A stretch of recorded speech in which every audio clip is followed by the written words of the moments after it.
No one noticed the single father at first, because grief has a way of making people invisible. And Daniel Reed had been invisible for years, ever since the accident that shattered his family and left his daughter, Lily, unable to walk. The hospital corridors still smelled the same: bleach, fear, and broken hope. And Daniel remembered every step because he had walked them alone, night after night, carrying Lily in his arms when her legs refused to obey her. Billionaire doctors had examined her. Machines had hummed and scanned. Specialists from different countries had shaken their heads with polite sympathy, and every diagnosis sounded the same: irreversible nerve damage, permanent paralysis, accept reality. Lily was only 6 when she first asked her father in a trembling voice if she would ever run again, and Daniel had smiled while his heart cracked, promising her something he didn't know how to give. Her mother, Emily, couldn't bear the weight of watching their child fade into sadness. The guilt, the helplessness, the endless hospital bills crushed her spirit until she broke and left, saying she needed time to breathe. Though that time stretched into years of distance and silence, Daniel never blamed her out loud.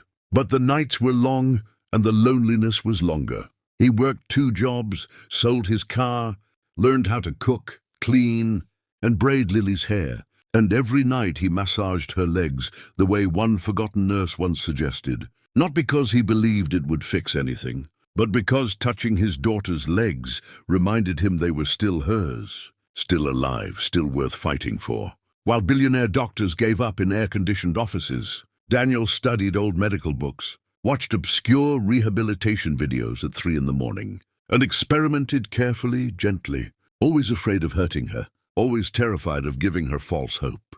Lily never complained. She smiled through birthdays spent in wheelchairs, through playgrounds she could only watch from a distance, through the sound of other children running like a language she no longer spoke. One rainy evening, as Daniel carried her to bed, she wrapped her arms around his neck and whispered, "Daddy, even if I never walk, don't be sad. I can still see the sky."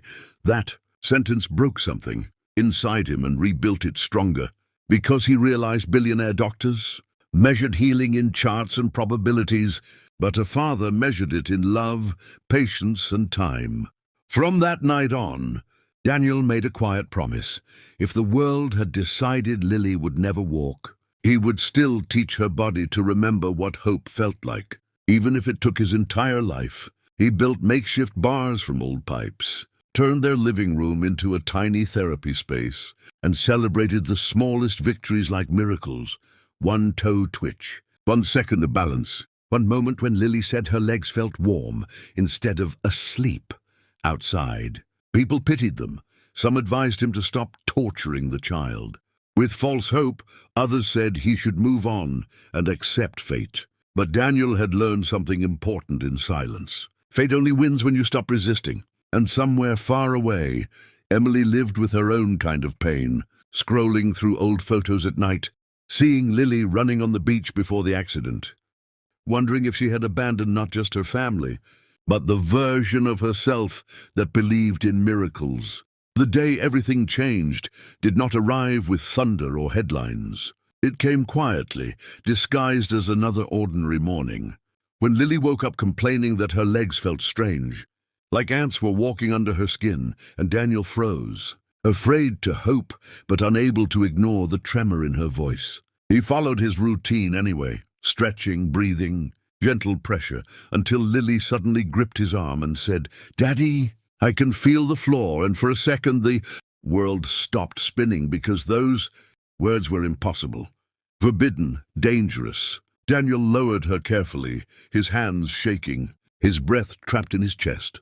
And when Lily's foot pressed against the cold surface and she gasped, laughing and crying at the same time, something ancient and powerful awakened inside him. Step by step, inch by inch, supported by arms that had carried her for years, Lily stood, wobbling like a newborn deer, and then, against every diagnosis, every prediction, every billionaire doctor's certainty, she took 1 step forward, then another, collapsing into her father's arms as both of them sobbed in disbelief. News traveled fast, because miracles always do. And suddenly the same doctors who had once dismissed Daniel were asking questions, reviewing notes, trying to understand what spreadsheets and statistics had failed to explain. Relentless daily therapy driven by love, emotional safety, consistency, and a child who never felt abandoned by the one person who mattered most. Emily heard about it through a message she almost deleted, thinking it was cruel hope. But when she rushed to the small rehabilitation center and saw Lily walking, slowly, imperfectly but proudly, something inside her shattered completely. She fell to her knees, crying uncontrollably, not because Lily walked, but because she realized how much strength she had lost when she left, how much faith Daniel had carried alone. Lily ran, yes, ran into her mother's arms, not with anger, but with forgiveness that cut deeper than blame. And Emily broke down in tears, whispering apologies into her daughter's hair while Daniel watched quietly, his face lined with exhaustion and peace. He didn't need applause, awards, or recognition. His victory lived in the sound of Lily's footsteps echoing down a hallway that once felt endless. Billionaire doctors later admitted, carefully, humbly, that medicine could heal bodies, but belief healed souls, and sometimes the soul led the body back to life. The story didn't end with fame or money. It ended with something rarer, a family learning how to stand again, together on legs rebuilt by patience, sacrifice and love stronger than despair. And as Lily walked toward the sunlight outside the hospital doors, holding both her parents' hands, the world was reminded of a truth it often forgets. Sometimes the greatest miracles are not performed by those with the most power, but by those who refuse to give up when everyone else already has. Life after the miracle was not easy, and Daniel understood that true healing never ended at the moment people applauded. It began there, quietly, when the cameras were gone and reality returned with its daily demands. Lily could walk now, yes, but her steps were fragile, her muscles weak, her balance uncertain, and every movement still required patience and effort. Daniel stayed beside her through every painful exercise, every fall, every moment of frustration when her legs trembled and refused to cooperate, reminding her gently that strength was not something that appeared overnight, but something built through persistence, just like hope had been. Emily moved back into their small home, unsure of her place at first, afraid to disturb the fragile peace Daniel and Lily had built without her. And for a while, she lived like a guest in her own family, watching, learning, listening more than speaking. Guilt followed her everywhere, in the kitchen, in the hallway, in the quiet moments when she saw Daniel rubbing his tired hands together after another long day, and she realized that the hardest part of returning was not asking for forgiveness, but forgiving herself. Lily, however, made it easier in the way only children can. She asked her mother to help with exercises, laughed when she stumbled, and spoke about the future with a confidence that felt unreal, like someone who had already survived the worst and was no longer afraid of what came next. Slowly, Emily began to understand what Daniel had learned years ago, that love was not proven by grand gestures or dramatic promises, but by showing up every single day, especially when it hurt.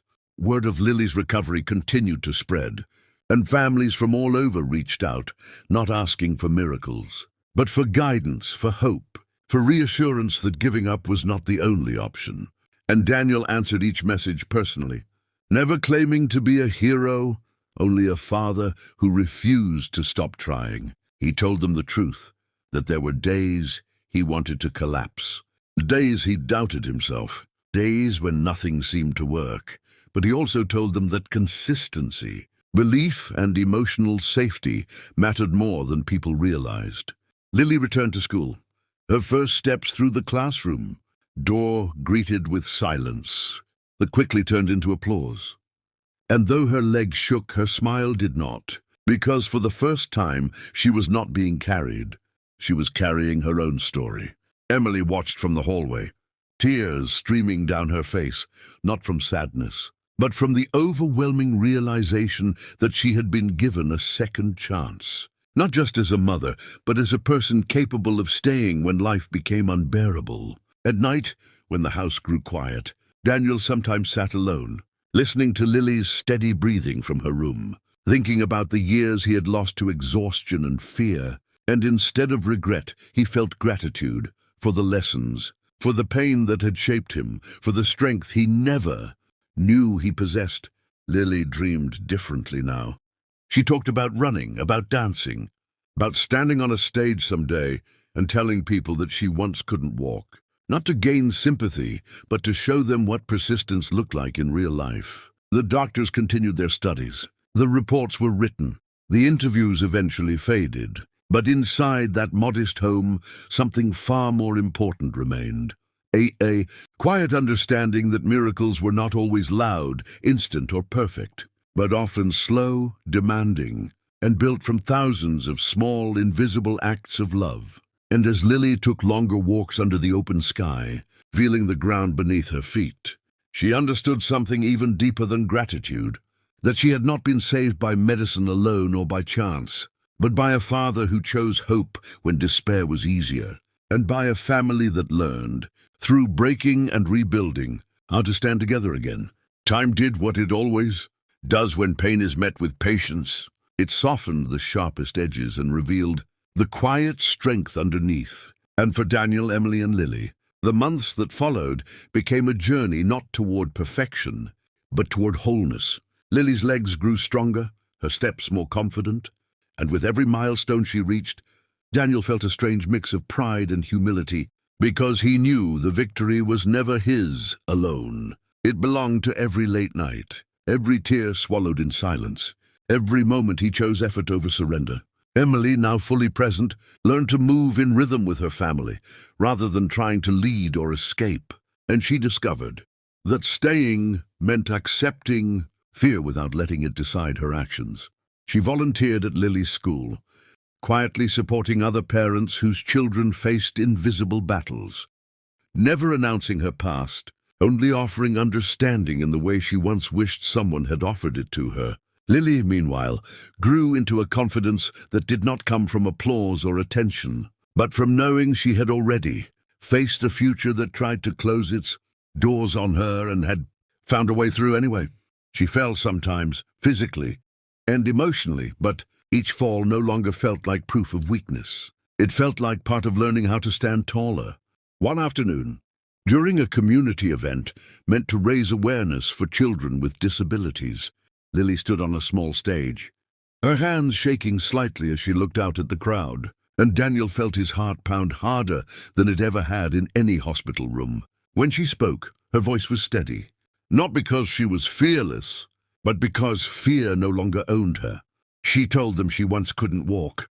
The doctors said it would never change, and that the most important thing she learned was not how to move her legs, but how to keep believing when belief felt unreasonable. The room fell silent, and Emily covered her mouth, crying softly, realizing that her daughter's strength was not just a result of recovery, but of surviving abandonment, pain, and uncertainty without letting bitterness take root. Daniel listened from the back, his eyes burning, understanding that the real miracle was not Lily's ability to walk across a stage, but her ability to turn suffering into purpose. As seasons changed, their home filled with ordinary sounds that once felt impossible, the thud of footsteps on stairs, laughter echoing down hallways, arguments over chores that ended in smiles, and these small, everyday moments felt more sacred than any headline or medical report ever could. Daniel finally allowed himself to rest, to acknowledge the years he had spent in survival mode. And in that rest he found something unexpected: peace. Not the absence of fear, but the presence of trust.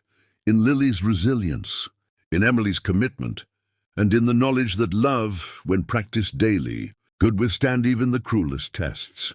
The world moved on, as it always does, but within their lives remained a story written not in sudden miracles, but in endurance, forgiveness, and the courage to keep going when the path disappears. And as Lily walked home one evening beneath a wide, open sky, her steps steady and sure, she understood that her past would always be a part of her, not as a shadow, but as a foundation, proof that even when life takes everything away, what is rebuilt with love can stand stronger than before.